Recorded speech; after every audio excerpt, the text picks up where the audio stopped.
Hi everyone, thanks for coming in for a video today. I thought I would bring you this special video that kind of came about from a couple of purchases that I made this week. A couple of weeks ago, I've been hunting for several types of jewelry, types of rings and stones, especially the vintage variety. And as you may know, there are certain stones that are popular at certain times. For example, the smoky topaz was very, very popular. Probably in the 70s, late 70s, a lot of people were buying smoky topaz.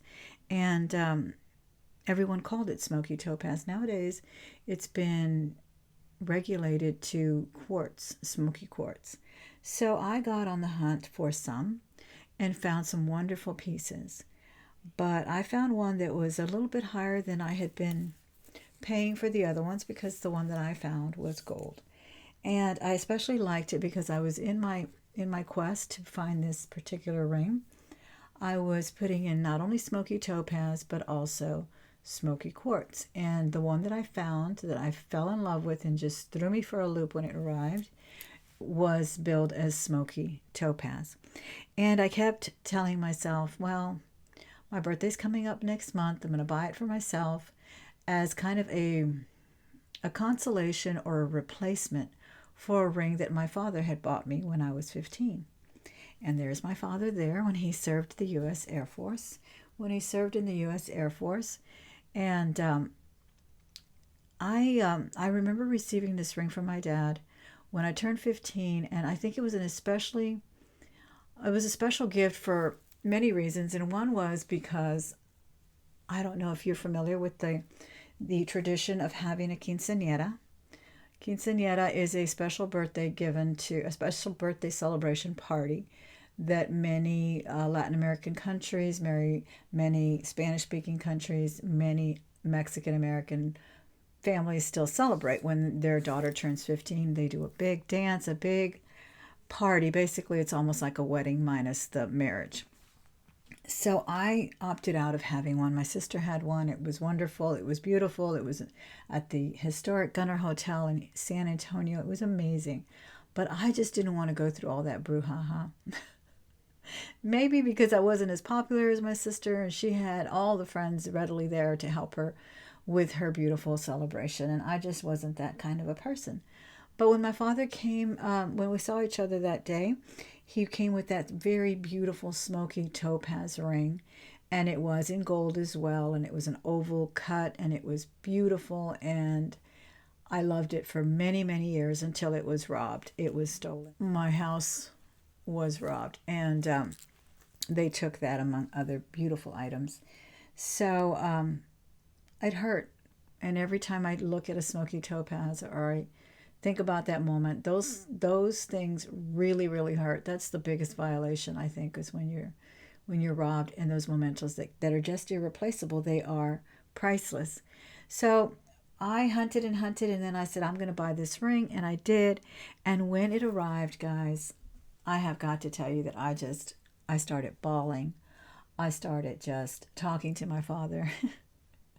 It was a very, I don't know.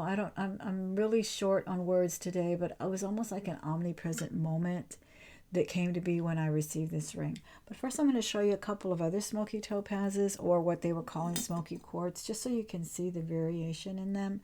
This one, and I will put my camera down for a bit so we can look at the jewelry. All right, so let me show you some of the other rings that I acquired. All right, let me show you some of the other rings I found, and they're beautiful and I love them. But I was, like I said, just hunting for some smoky topaz. This one is very pretty. It is kind of on the, I don't know, kind of on the taupe side. I love the setting though, and it is signed on the inside, and it is so, so heavy. It's a very hefty ring. Forget how many grams it weighs, but it's just gorgeous. It looks beautiful on as well. So I really love that one. And it's slightly big because of that top heaviness to it, but it's gorgeous. I absolutely love it. So that was one that came first. Then I found this one, and I love this one too. And This one is the darker smoky color, more of that really nice chocolatey brown color, and I love the setting on this one as well. But these are all silver, sterling silver, but the ring that my dad had given me was gold. So I kept just searching, and I think I even looked for gold. And like I said, I knew that I would find a variety because this was a very popular stone in the 70s, and I knew I would find something in gold.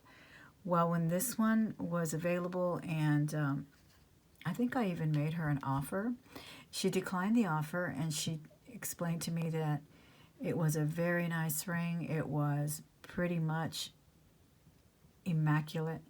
And when I inquired about this one, I looked at her profile, I looked at what else she was selling, and she seemed to be a very reputable seller. She had wonderful, wonderful items that were 10 times the price of this ring. So I knew that I was not going to be disappointed, and she also told me that that was a very good price for what she was asking for. I agreed. We bought it. It arrived, and when I opened it, and it fit me like an absolute glove. Fit me like a glove, guys. I just could not believe it. And I put it on, and I just started crying. I just could not believe that I found such a beautiful ring that, of course, does not replace the ring my father gave me. But it really, really brought this wealth. I mean, I was just overwhelmed with emotion, and like I said, just kind of an aura, a sense of presence. And it's very interesting because my father was a father of the 50s and 60s, and he was not, the way fathers are today, which I don't know if that's good or bad. I know there's a lot of good things about it, but there's other things that we need to consider as well with the new way of parenting, right? But there were some really good ways of parenting as well. And so he was not the soccer dad. We were not the soccer players anyway, but it was just a different era. And when my father gave me that ring years ago, I just felt like he really knew me. Like he really knew without even knowing, because he never took me shopping or, bought me any other jewelry. But he knew, I guess, in a certain sense, that jewelry was the right thing to buy, that a beautiful gold ring with a smoky topaz was the right thing to buy for me. I fell in love with that ring, and that's kind of what this ring brought back. The emotions just welled up inside me. It was incredible, especially with the beautiful execution of this ring. It is in 14 karat gold. It is hallmarked on the inside. With the designer, it does say RK. It came in the original box here, RK Macy and Company. Fine Jewelry is where it came in. It is actually signed RK on the inside. But look at that amazing, intricate design. It is hefty. It is beautiful. The cushion, the cut on it, I don't even know how to describe it actually. I'm not sure if it's a checkerboard cut, or I'm not an expert on cuts. But I am a connoisseur. I am an aficionado of jewelry, and I know a beautiful piece when I see it. And it's a nice, hefty piece of gold. It's so beautifully made. It fit me so well. Not uncomfortable in the least. It doesn't fall. It doesn't move around. It doesn't scratch my knuckle. Nothing. It's just so perfect. So I would literally sat in the room and cried and talked to my father, which I had probably hadn't done since he passed away.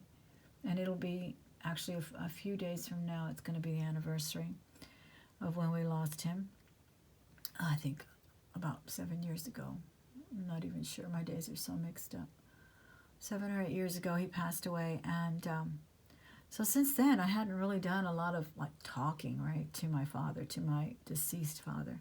But I did that day, and it was just so strange. Very cathartic in a way, and something that I wanted to share with you, because I just I want you to know that I know the way you know, if you feel the way you do about jewelry, and how it can represent so much. I've told you other stories about other rings that I've worn when I struggled in my life just because they happen to have a certain image on them, or they reminded me of a person who had triumphed in some way. And I just wanted to share that with you. I thought that you would understand what I was feeling. And when I talked to you about feeling a dad's presence through something as simple as slipping on a ring, and just bringing all those emotions came back to me, not just of loss, of course,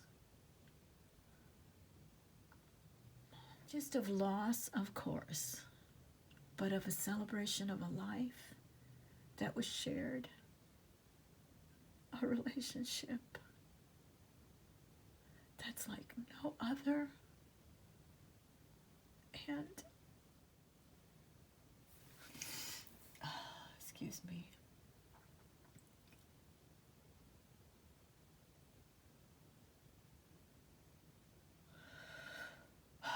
But of a relationship that is like no other. And if you're lucky enough to have one with your father, to have had one with your father, and or a surrogate father or someone who played that role for you, you're lucky indeed. You're blessed. You really are. And even if it wasn't the perfect, because there is no such thing, even if it wasn't that perfect relationship, because there is no such thing. In my situation, it was not perfect. My parents were divorced. At that time, when I got that ring, they were just starting to separate. So it was there's a lot of bittersweet memories about it. But there was also, like I said, when he gave me that ring, and he demonstrated, it conveyed to me that he still knew me, that he still knew what I liked and what would please me. And that even though it was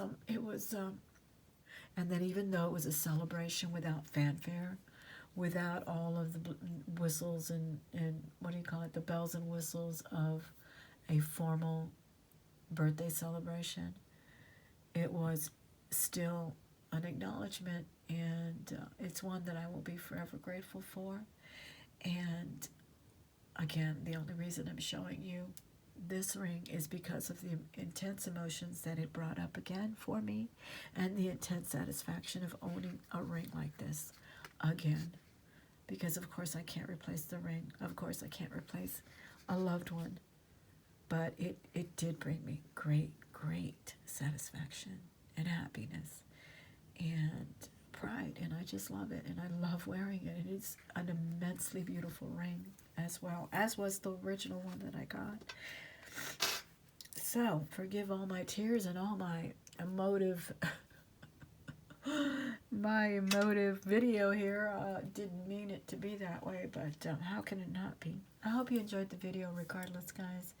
And please share your stories about jewelry as well, if you have any, or any tokens that someone has given you that showed you, demonstrated to you that it was a thoughtful gift, that it was a thought out gift. And it doesn't have to be expensive. It really doesn't. I have many gifts or many tokens that are not even precious metal or anything like that. But do share with us, and I do appreciate you watching. Come back and see me soon. I'll bring you more videos. I'm going to do more recorded videos. I have many, including one about the myths of jewelry that are still out there, and we're going to nip them in the bud. Thanks so much, guys. Bye.